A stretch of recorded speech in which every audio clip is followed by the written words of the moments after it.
اب آ گیا امام کے نکاح پڑھانے کا. تم بتاؤ بھائی. بولے 10,000. بولے 10,000 دیتے ہو؟ دیتے ہو؟ بس بلاؤ صدر کو، سگریٹ اس امام کو نکالو، دوسرے کو بلاؤ، آگ لگا دیے، یوں کر دیا، تو کر دیا. اچھا چور کو دے دیا، ڈکیتوں کو دے دیا، کون بنائے گا اپنے بچوں کو امام؟ کون بنائے گا اپنے بچوں کو حافظ؟ کون بنائے گا اپنے بچوں کو قاری؟ کون بنائے گا اپنے بچوں کو مولوی؟ وہاں پر چوروں کو دیتے ہوئے شرم نہیں آئی، ڈکیتوں کو دیتے ہوئے شرم نہیں، امام کو دیتے ہوئے بلاؤ کمیٹی کو، نکالو مسجد سے اور بھگاؤ امام کو، ان کا دماغ خراب ہو گیا. یار اس نے کیا برا کر لیا؟ اس نے حفظ کر لیا تو اس نے کیا برا کر لیا؟ وہ مولوی ہو گیا تو اس نے کیا برا کر لیا؟ نبی کے مصلی کو سنبھال لیا تو تمہارے لیے ڈکیتی کرتا، چوری کرتا، شرابیں پیتا، ناچتا، بینڈ بجا تو تمہیں سکون ملتا. اسی وجہ سے لوگوں نے اپنے بچوں کو پڑھانا چھوڑ دیا ہے. یہی بات ہے حضرت کی بات. کون پڑھائے گا؟ آپ بھی میں بھی اتنی فیس دے کر کے بچوں کو اسکول میں پڑھاتے، جبکہ اس تعلیم سے ذرہ برابر بھی دین کا فائدہ نہیں ہے. صرف دنیا کا جتنے دنوں کی یہاں زندگی اس کا فائدہ، وہ بھی کیا ہے؟ سرکاری نوکری لگے گی. سرکاری نوکری بغیر رشوت دیے آج کے دور میں لگی نہیں سکتی. تم تو ایمان والے ہو. او بیٹا بچے، او بچے میرا چاند بیٹھ جاؤ. امی بلا رہی، جاؤ جاؤ. امی بلا رہی، تیری امی کو بھی ابھی کام نکلا، جاؤ. اللہ برکت فرما. سنو اب ذرا سننے کی بات.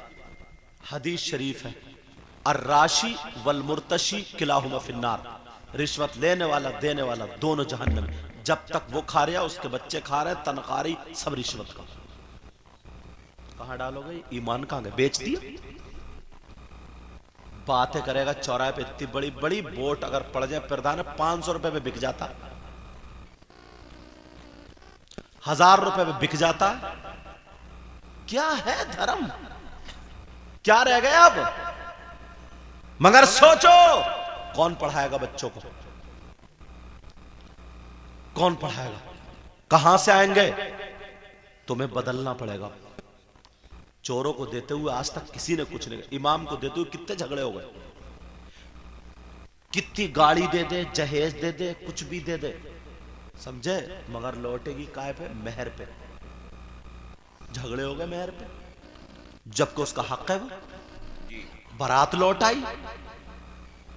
کیا دماغ ہے یار؟ جو دین اور اسلام کو قیمتی بناؤ. جو چیز قیمتی ہوتی ہے نا تجوری میں رکھی جاتی ہے، جو سستی ہوتی ہے نالیوں پہ پڑی ہوتی ہے.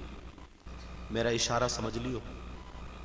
مال تمہارے گاؤں میں کتنے مالدار ہوں گے، پیسے والے ہوں گے، ان کے دل میں کبھی آیا کہ یار جو مسلح میرے نبی نے سنبھالا تھا اپنے بیٹے کو ایسا بناؤں گا جو مسلح سنبھالے؟ ابو بکر صدیق نے سنبھالا. یہ جتنے ولی ہیں، غوث ہیں، قطب ہیں، ابدال ہیں، کہاں سے بنے؟ اسی مسلح سے بنے. ارے بولو بنے نہیں بنے؟ جن کے قدموں پہ آج دنیا جھک رہی ہے.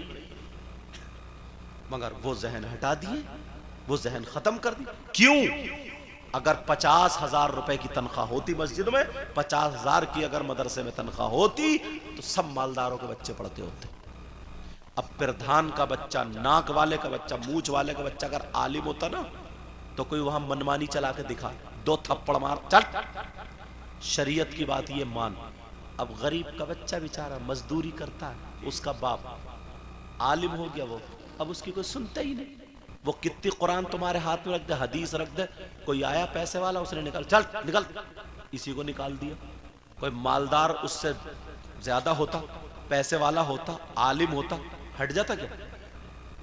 اور پھر جب پیسے والا ہوتا تو تنخواہ کیوں لیتا؟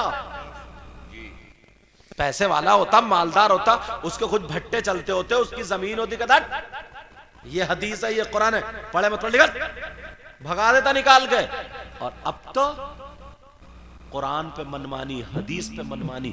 یہی وجہ، اب جیسا کرو گے ویسا بھرو گے، جیسی کرنی ویسی بھرنی. دعا کرو ان لوگوں کے لیے، فلسطین کے مسلمانوں کے لیے دعا کرو گے؟ بولو میں بھی دل سے دعا کرتا ہوں، پتہ نہیں کس کس کی دعا قبول ہو جائے، پگھل جائے دل۔ اے اللہ مولا، نبی کے صدقے میں پروردگار ان کی حفاظت فرما، دنیا بھر کے مسلمانوں کی حفاظت فرما، ہماری جو مسجد اقصی ہے اللہ اس کی حفاظت فرما، پروردگار عالم جتنے بھی مسجد ہیں مدارس ہیں ان سب کی حفاظت فرما۔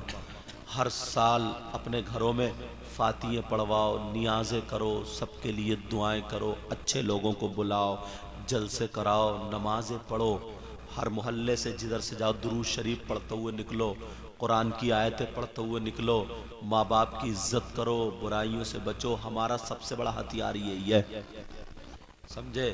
غنڈے کبھی کامیاب نہیں ہوئے، کامیاب اللہ والے ہی ہوئے، یہ بات میری لکھ لیو، سمجھ میں آ رہی ہے؟ تو اپنے آپ کو سنبھالنا۔ اب چلو بات کرو